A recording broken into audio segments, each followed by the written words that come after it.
My wife and I have been married for 15 years. We have 2 children, a 14-year-old girl, and a 12-year-old boy. About a year and a half ago, my wife came to me asking for an open marriage. She said she was bored with just us and wanted to experience more. I was very against this, as I am a strong believer that marriage is between 2 people at the same time. When we got married, I had 5 sexual partners, and my wife had only been with me. She made it clear that either we opened things up or she was prepared to file for divorce. Neither of us wanted that, so I agreed under certain conditions. Nobody brought back to the house. We don't talk about partners. The kids don't know. Family doesn't know. All partners are tested ahead of time. Nobody that we both know, etc. I had a strong suspicion that my wife had someone in mind, and this was confirmed when 24 hours after we agreed, she went out and didn't return until 4 a.m. It was difficult for me to accept, and I was really not okay with it, but I wanted to save my marriage. Last May, I met Amber. Our daughters are in marching band together. Amber is divorced and has no interest in getting married again. Like everyone else in the world, she does have needs, so 5 months after opening up the marriage, I began sleeping with Amber. At first, it felt like cheating, but honestly, it's nice to have something no strings where neither of us wanted to proceed forward. Over time, I became comfortable with the idea that my wife and I would be able to get our needs met both inside and outside of our marriage. It actually made our sex life a lot more passionate, and we were much happier. My wife and her side guy, who I never met, stopped seeing each other in April amid coronavirus from what I gather. While he's in an open marriage, his wife is not aware, and it was too hard to get away. In May we helped organize a Zoom concert for the band kids, which turned out great, though my wife met Amber for the first time. Well, I guess Amber has been open with a few of the moms because it got back to my wife that Amber was my outside partner. My wife informed me that as we both know Amber, I needed to end things with her. I refused, citing the fact that neither of us knew her ahead of time, and the meeting did not violate the rules we establish. Throughout the past month, she's numerous times told me that she's uncomfortable with me continuing to sleep with Amber, and I need to conclude the arrangement. Note that she was fine for a year where she was with her partner. This weekend, she came to me and stated that she'd like to close our marriage again. I told her I was open to that as long as we agreed that it would remain closed moving forward. She agreed that's what she wants as well. That she doesn't need to have any more partners, that she's happy with just me. I told her that we could agree to close the marriage on 2 conditions. The first I laid out above. The second, I wanted her to sign a document waiving spousal support in the event of divorce. She flipped out. She categorically refused to even consider that. My wife is a shaman, has not worked since we got married. She said that I could keep seeing Amber and leave her with nothing if she signed that. I told her that I'd be willing to include a of mutually agreed upon situations, including infidelity on my part where the agreement would be void. She says it's not open for discussion, that she's not going to continue to be cheated on and left with nothing when I decide to leave her for Amber. I pointed out that this whole thing was her idea and that I only went along with it to preserve our marriage. She says that if we don't close the marriage up, then it might as well be over. I told her that I'm not going to tolerate being threatened with divorce every time she doesn't get her way. She says I'm being dramatic and I need to focus on us. Should I agree without stipulations? I know there's no future with Amber as we've both agreed at purely physical, and even though I know I'm standing my ground, I feel like I'm blowing up my marriage over a dead end at the same time. I don't believe it's about Amber at all.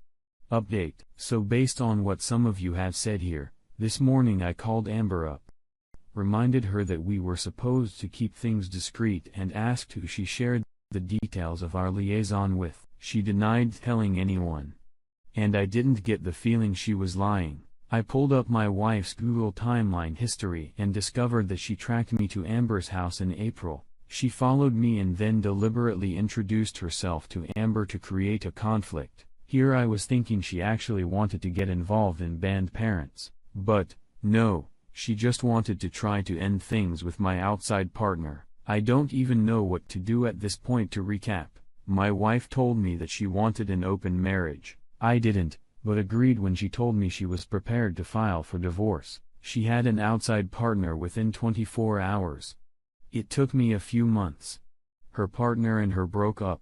She stalked me and introduced herself to my partner to try to force me to end it. When that didn't work, she decided to demand that the marriage be closed again. I put conditions on it that she wasn't willing to accept. Now on to the last month. It's been a very tough month. I confronted my wife about the stalking. She denied it at first, and then I brought up her location history. She attempted to deflect, claiming I invaded her privacy. But I didn't take the bait. Finally, she admitted that she didn't like that I had someone on the side when she didn't, and a mom at the school felt too close to home. I agreed that I would end things with Amber if she would agree to counseling, close the marriage up permanently, and start looking for a job to help with household expenses. She replied that she's a stay-at-home mom. I told her it was something we could revisit after coronavirus is over, but when things normalize, she can't just stay home. We did a few therapy sessions and things went well at first. The therapist challenged her on why she had followed me, asked why she felt she had to go outside the marriage, and had her address pretty much everything going through my mind. Then things went south. She admitted her outside partner with someone from her past, a high school boyfriend. They'd broken up before anything happened, and had reconnected.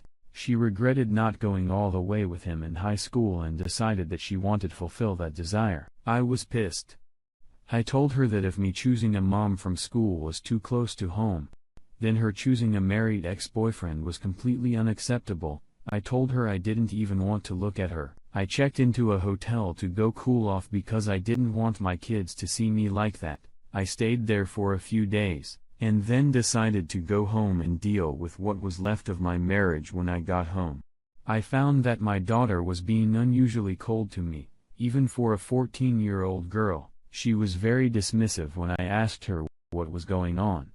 She went off on me for cheating on mom with a band mom. I asked her where she heard this. She wouldn't tell me at first, telling me it didn't matter, but then finally admitted her mother told her that I was staying at my girlfriend's house after I left. I counted to 10 in my head, told her it wasn't true, showed her the receipt on my phone for the hotel, and told her that her mother and I had a fight and I decided to take some time away so we could both calm down. She cried a lot and I promised her that I loved her and I'd always love her. I did my best to remain calm though I was burning up inside. I didn't even go to my wife. I went on Facebook and found the guy's wife. I sent her a message letting her know that for a year and a half, her husband had been having an affair with my wife, and I'd be happy to send her any proof she'd like. She was very appreciative and had suspected something was up. A few hours later, my wife came to me in a rage, screaming that I had violated the confidentiality of our therapy and ruined the guy's life. I asked her what she meant to do by telling our daughter that I had a girlfriend. She denied doing it and still refuses to admit that she told her anything other than I was away for a few days. This went down last Thursday. We haven't spoken to each other since. We're supposed to have another counseling session tomorrow, though I don't know if it's even worth going. I keep catching her in lies, and I don't think I'll ever be able to trust her again. I know that filing for divorce is the wise choice at this point, but I feel sick thinking about it. I feel like a failure because I couldn't make my marriage work. I know that's where it's going to end up. I just feel like I'm going to throw up every time I try to call an attorney. My husband says I ruined his life and chance of happiness when I cheated 3 years ago and on the root of all his problems. We've been together 5 years now. 3 years ago, we were getting drunk and having threesomes and foursomes together. We have since stopped that, knowing it's bad, and stopped drinking. Throughout that time, he made comment about not knowing if he loved me or wanted to work on our marriage. I was so heartbroken. I told him I was going to stay with a friend until he could figure out if our marriage was worth working on. That night, I got blackout drunk because I was upset and had a threesome with my at the time friend and her husband. It's not okay or acceptable. It's my biggest regret in life. Since then I've struggled with weight gain and depression because I truly just think I'm a piece of shit. He found out 2 months later because I didn't have the guts to tell him. We worked through it, I thought. I went to counseling, and he didn't because he didn't wanna go. It seemed like we got past it. Then he turned to cocaine and hid it from me for about a year. He said that was because of what I did. He's quit now, and we've since moved out of state, and the past year has been amazing. It's felt like we were in love all over again. We both seemed to be so happy. I guess I was wrong. He smokes weed for stress and anxiety and has now gone 5 days without it, trying to stop for work. Without a stress reliever, he turned to drinking last night after a comment that I wasn't thrilled about him starting to drink again. He exploded.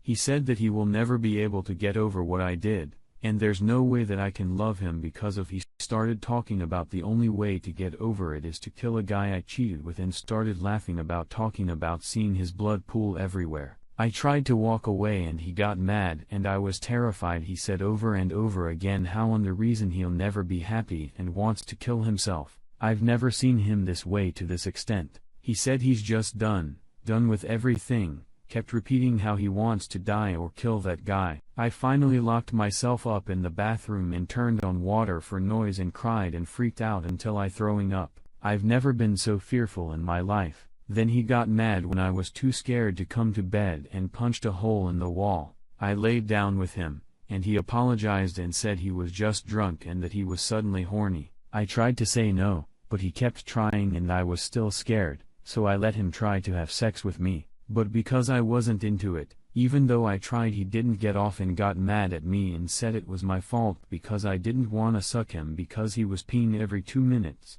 I've never felt obligated to sex like that, and no one got off. He said that he's just need to find a chick willing to suck it and get him off since I wasn't. He just went to bed mad at me. Then this morning, he cuddled to me and apologized. I asked if he still thought I didn't love him and if he'd really never be happy because of me, if it was just drunk talk. He said no. Both of those things are true, but I'm going to stay with you because I like you and hate other women. I asked why be with me if I can't even make him feel loved. Same reply as before, because he likes me. I've never been scared of him for y'all. I try to make him feel loved. Why stay if you'll always hover the mistake over my head? I know I fucked up years ago, but he's made it seem like we were past